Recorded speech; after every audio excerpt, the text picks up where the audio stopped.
آپ کی جتنی بھی خواہشیں ہیں، جتنی بھی جائز چاہتے ہیں، یہ شیخ الوظائف کا بتایا ہوا عمل کریے، انشاءاللہ اللہ ساری پوری کرے گا، اللہ شہرت عزت سے نوازے گا۔ آپ بھی کریے اور دوسروں کو بھی شیئر کریے تاکہ وہ لوگ بھی اس کا نفع تو وہ پا دیکھ سکیں۔ نکلا آئیے دیکھتے تو ہیں۔ فرمایا پھر مٹھیاں سونے کی بھر بھر کے دیتے تھے۔ مجھے ایک صاحب کہنے لگے کوئی ایسا عمل بتائیں کہ میں چاہتا ہوں میری 7 نسلوں میں رزق ختم نہ ہو جاؤں۔ کوئی ہے 70 اولیاء نے فرمایا کہ جو بندہ یہ وظیفہ پڑھے گا اللہ کا عرش ہل جاتا، لا علاج بیماریاں ہوں، دکھ ہوں، غم ہوں، قرضے ہوں، مصیبتیں ہوں، ناکامیاں ہوں اور پریشانیاں ہوں اور ایسے حالات کہ جو انسان کہے کہ بس اب تو موت ہی ہے، اس کے علاوہ کوئی راستہ نہیں، کوئی ایسی پریشانی ہو، اللہ کا نظام ہے کہ اس پہ وہ ملتا ہے جو انسان گمان نہیں کر سکتا، سوچ نہیں سکتا۔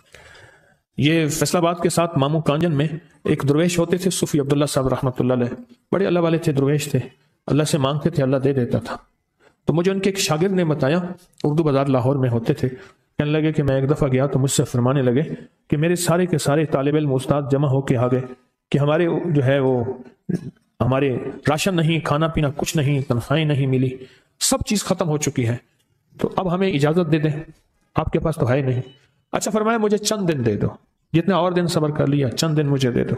تو فرمایا پھر بیٹھ گئے مصلی، اس کو جو وجدانی کیفیت کے ساتھ دل کی گہرائیوں اندر کے درد کے ساتھ پکارتے تھے، اتنا درد، اتنا غم، اتنا درد، اتنا غم جو پکارتے تھے کہ ایسے محسوس ہوتا تھا کہ زمین ساری کی ساری ہل رہی اور ہر طرف ایک نظام چل رہا ہے۔ اور جب پھر اس صورت کو پورا کرتے تھے، پر بات یہ ہے وہ دعا پڑھتے نہیں تھے، مانگتے تھے۔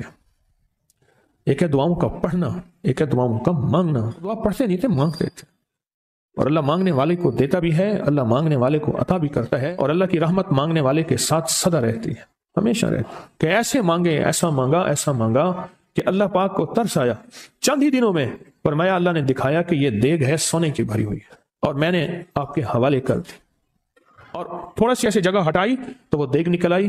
تو فرمایا پھر مٹھیاں سونے کی بھر بھر کے دیتے تھے اور کہتے تھے اس کو حسب ضرورت خرچ کرنا، خیال کرنا، کہیں فضول خرچی نہ کرنا، اسراف نہ کرنا، اللہ کے خزانے ہیں اور برکت والے ہیں، کہیں اللہ ناراض ہو کے چھین نہ لے، کہیں اللہ ناراض ہو کے چھین نہ۔ آپ کہنے لگے کوئی ایسا عمل بتائیں کہ میں چاہتا ہوں میری 7 نسلوں میں رزق ختم نہ ہو جو مہنگائی اور حالات اور پریشانیوں میں دیکھ رہا ہوں۔ میں نے کہا روزانہ 40 منٹ بیٹھ، 40 منٹ صبح دوپہر شام، جو تیری تنہائی کا وقت ہو، کہ یا اللہ دنیا میں ایسی جگہ کوئی کہیں ہوتی، اکیلے بیٹھے رہتے یاد تیری دل نشی ہوتی، اکیلے بیٹھے رہتے یاد تیری دل نشی ہوتی۔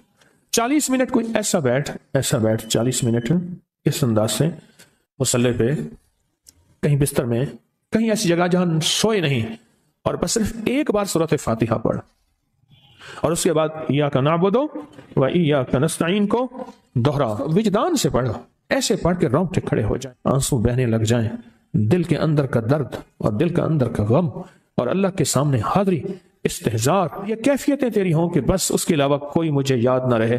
اس درد سے پڑھ 40 منٹ۔ 40 کی عدد کے ساتھ کائنات کے رازوں کا بڑا تعلق ہے۔ 40 کا جو عدد ہوتا ہے، بس 40 کی عدد کے ساتھ پڑھ، اور بہت توجہ سے پڑھ، اور بہت دھیان سے پڑھ، بہت توجہ سے روز پڑھ۔